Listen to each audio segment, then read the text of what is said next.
Agora a gente encerra a noite e o nosso evento. Eu gostaria de agradecer a participação de todos e eu convido a doutora Suelen Cruz. Ela é psicóloga e tem doutorado em Psicologia do Desenvolvimento. Vai falar sobre sobrepeso e saúde mental na infância.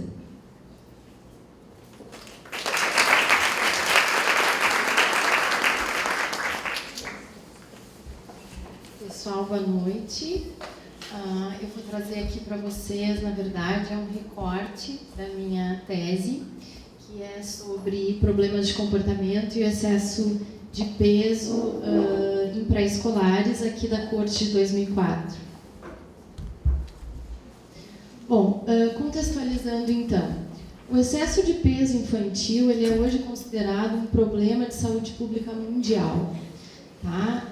Porque em todos os países nós temos crianças que já há algum tempo estão ganhando peso, né? Assim como os adultos e adolescentes, e isso tem acontecido cada vez mais cedo. Então nós temos crianças muito pequenas já com excesso de peso.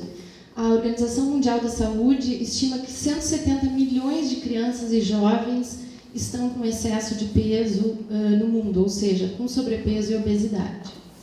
Tá? E, como a gente sabe, né, existem muitos prejuízos físicos associados ao excesso de peso, por exemplo, agravos à saúde da criança, como hipertensão, diabetes, risco de fraturas, dentre outros, e que, especialmente, a obesidade ou o sobrepeso ele começando na infância, a tendência é que ele se perpetue para a adolescência e para a vida adulta.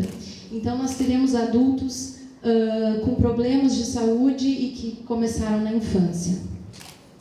Bom, especificamente falando dos prejuízos psicológicos, nós temos assim crianças com excesso de peso que têm baixa autoestima, problemas de relacionamento com outras crianças no contexto escolar, no contexto familiar, enfim.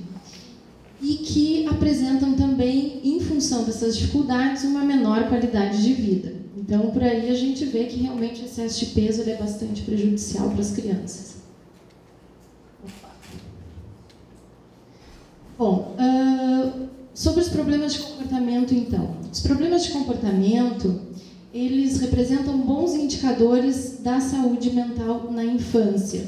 Por quê? Porque as crianças, como é que a gente consegue identificar os problemas nas crianças? Principalmente através do comportamento. Então, nós temos uma série de inventários que classificam os comportamentos das crianças como patológicos, tá?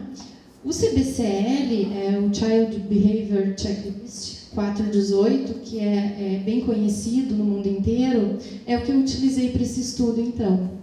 Tá? Segundo o Achenbach, que é o autor do CBCL, os problemas de comportamento na infância, eles aparecem como padrões sintomáticos chamados de internalização e de externalização. O que isso quer dizer? Os problemas de internalização representam um excessivo controle das emoções, dos pensamentos e dos comportamentos das crianças.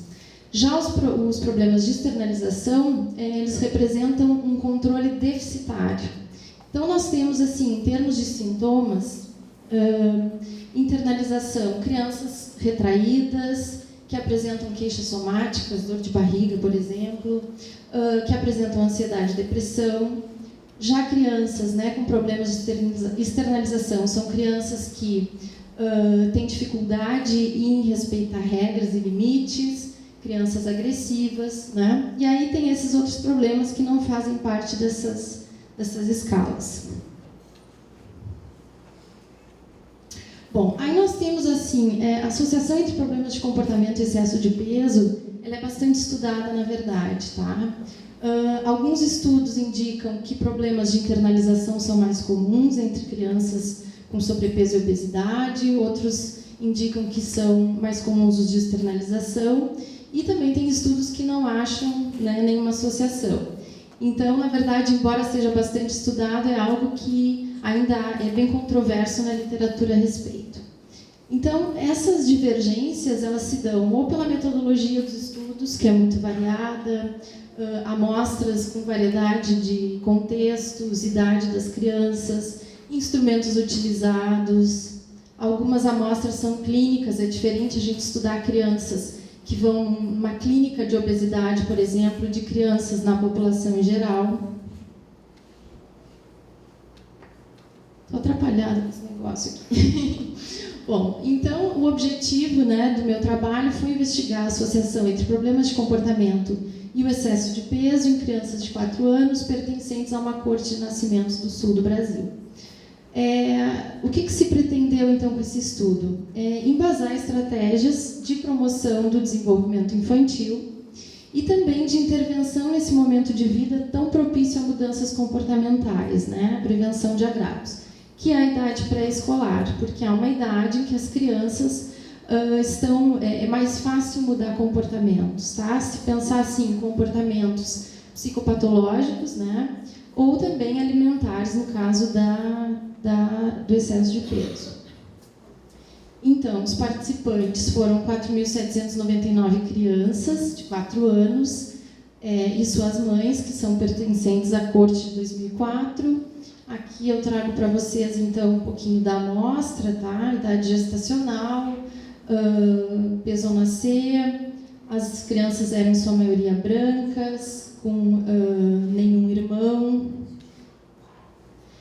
As mães, a maioria, tinha entre 20 e 29 anos no nascimento das crianças, tinham marido e companheiro residindo na casa, alta escolaridade, 11 anos ou mais, dá para se pensar, e a questão de índice de bens também um pouquinho maior aqui. Bom, então foi um estudo epidemiológico transversal. Os procedimentos de coleta eles são descritos no projeto da corte, tem uma publicação sobre isso para quem tiver interesse. E eram realizadas, então, visitas domiciliares por entrevistadoras treinadas que aplicavam questionários estruturados sobre a saúde e o desenvolvimento das crianças. Isso desde o nascimento, é algo que se faz nos acompanhamentos da corte. E eu utilizei, então, os dados do acompanhamento dos 4 anos, onde foi também aplicado o CBCL. Só para vocês terem uma ideia, assim, tá? O CBCL é um instrumento que tem 118 perguntas, é lido para a mãe, então, né? E se pede para que ela classifique o comportamento da criança, se é um comportamento ausente, às vezes presente ou frequentemente presente.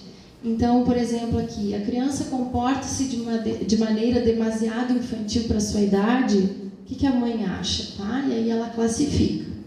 Por exemplo, aqui, ó, se a criança tem asma, né, uma queixa somática. Bom, aí não vou entrar nesses detalhes, tá? Mas então é feito todo cálculos estatísticos, enfim, para converter os scores. E aí, então, as crianças são classificadas como não clínicas, limítrofes ou clínicas, tá? O CBCL é um instrumento adaptado para o Brasil, então a gente usa bastante aqui. E com relação ao peso e à altura, eu considerei como crianças de peso normal com IMC entre -2 e +2 desvios padrões de IMC, as crianças consideradas com peso adequado e mais com risco de sobrepeso. E com excesso de peso, as crianças com sobrepeso e obesidade. Então, eu juntei as crianças na mesma categoria. Bom, então foi feita uma análise de dados, também não vou entrar aqui em função do tempo. Bom, chegando ao que interessa, né, gente, os resultados. Na minha amostra, então, eu tive 15,1% dos meninos com excesso de peso e 11,9% de meninas, tá? Em relação aos problemas de comportamento, e aqui o bicho pega, a gente teve 33,6% de meninos com problemas de comportamento. Pensem numa amostra de quase 5.000 crianças, tá? E aqui, 37,7% de meninas. Então, a gente tem índices bem altos de problemas de comportamento nessas crianças. E, pasmem, né? Mais nas meninas, que a gente sempre acha que as meninas são mais comportadas. Na minha amostra não foi assim.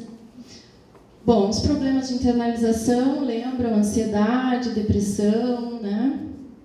Os meninos tiveram mais, 19,1%, e as meninas bem menos, 11,6%. Já problemas de externalização, ou seja, agressividade, problemas de quebrar regras, não respeitar limites, As meninas foram mais problemáticas nesse sentido, 48,3%, e os meninos 40,6%. Todas essas diferenças são estatisticamente significativas, tá? Não se assustem com a tabela, gente. Aqui eu só mostro assim, ó, todos os problemas de comportamento, tá? E aí a relação, então, com excesso de peso, análise bruta e análise ajustada. Análise ajustada eu ajustei para todos aqueles fatores sociodemográficos que eu mostrei na primeira tabela, tá? Para os meninos, então, não teve associação nenhuma, ou seja, meninos com excesso de peso não tiveram mais problemas de comportamento do que os sem excesso de peso. Tá? Aqui vocês veem que a diferença é bem pequena.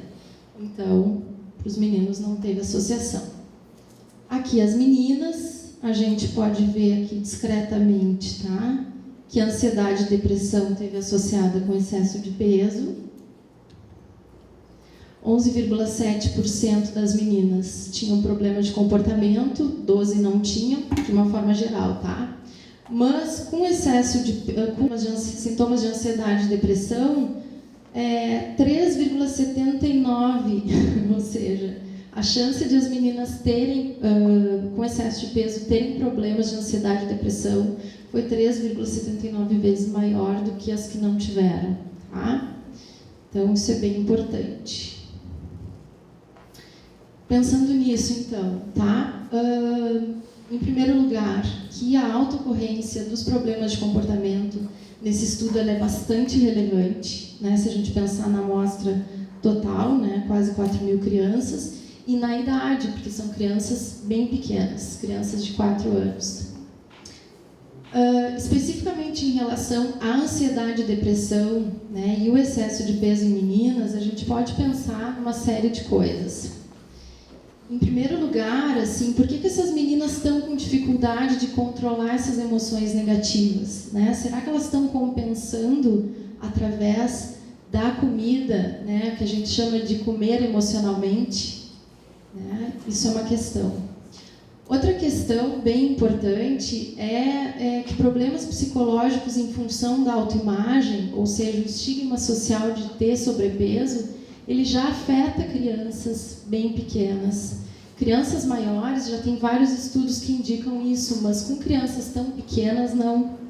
Então, quer dizer, as meninas elas já estão sofrendo negativamente pelo excesso de peso desde pequenininhas, né? Então, isso é uma coisa bem importante da gente pensar, né? O quanto hoje a gente tem um estigma, essa questão feminina de cuidado com o corpo, né, de dificuldade de lidar com a imagem corporal, isso já está acontecendo com crianças bem pequenas, né, que são os padrões culturais de beleza contemporâneos, né, que nós mulheres sofremos, não que os homens não sofram, né, mas a gente, prova está aqui, né, que desde pequenos a gente já está sofrendo com isso. Bom, esse estudo, ele teve várias limitações, né? Por exemplo, a gente não estudou a saúde mental materna, que é bem importante, porque se sabe a influência do estado mental da mãe sobre os filhos, né? Então, será que mães deprimidas vão ter meninas mais deprimidas? Possivelmente sim, né? Também estudar a saúde mental materna, ela permite uma melhor compreensão dos problemas de comportamento nas crianças de uma forma geral, tá? E também, assim, no caso de as mães responderem a esse questionário bem completo, né, com várias questões sobre os problemas nos filhos, se a mãe tem alguma patologia, como depressão, por exemplo, ela pode não detectar essas dificuldades nas crianças. Ou, pelo contrário, pode até detectar mais em função do seu estado, né, achar que a criança é mais problemática quando, de fato, ela não é. Também seria interessante ter mais informações, ter mais informantes, e se utiliza bastante o relato dos professores e de outros cuidadores das crianças, mas como é um estudo epidemiológico, né, 4.000 crianças, é difícil de se ter isso. E aí, então, né, a falta de poder para ver a associação com outras exposições, porque, por exemplo, problemas com pensamento, que tinha uma prevalência de 1%, né? pode ser que tivesse alguma relação com excesso de peso, mas pela falta de poder não foi possível ver. Outra coisa é que o instrumento utilizado, o CBCL, ele é um instrumento de rastreamento, então ele é bom quando a gente quer estudar vários sujeitos, né, mas ele não traz especificidade. Então, que entrevistas psiquiátricas, por exemplo, ou outros instrumentos permitem. Bom, mas mesmo com todas essas limitações, né, esse estudo ele é original ao investigar a associação entre problemas de comportamento e o excesso de peso em crianças pequenas no Brasil. Aqui nós não temos estudos assim, tá? A associação entre ansiedade, depressão e excesso de peso em meninas aponta para a necessidade de se atuar em prevenção nos anos pré-escolares.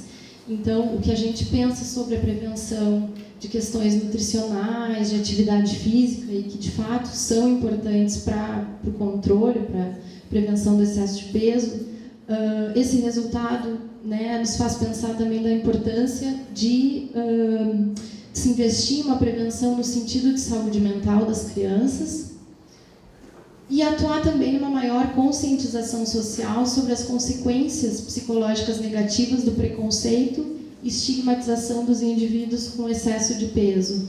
Que desde muito pequenos já existe essa dificuldade das crianças de aceitação, né?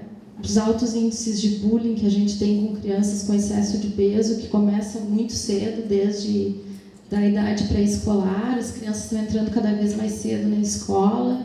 Então, são questões assim que para se pensar mesmo, né? E para investir em prevenção, como é que a gente pode fazer isso? Pensando especificamente no excesso de peso enquanto problema de saúde pública, né? A gente tem muitas pesquisas, mas o fato de ter muitas pesquisas nos faz pensar, mas por enquanto o excesso de peso ainda afeta muitas pessoas, milhões de pessoas no mundo. Então, a gente precisa realmente estudar muito essa questão e incluir variáveis psicológicas, né, para que haja uma complementação das estratégias de prevenção e tratamento que a gente tem hoje. Né? Como eu falei para vocês, a prevenção se fala muito de nutrição e de atividade física, mas está na hora de a gente pensar também em questões psicológicas que são igualmente importantes. E também seria interessante investigar variáveis psicossociais nos estudos com obesidade. Nós temos pouco isso aqui no Brasil. O que quer dizer? Estilos parentais e de funcionamento familiar, por exemplo, né? O quanto o contexto da criança é importante, tanto para a questão de problemas mentais, como para a questão do excesso de peso. Então, não se tem estudos assim, são poucos, não é que não se tenha, são poucos, então seria importante. É isso, gente. Obrigada.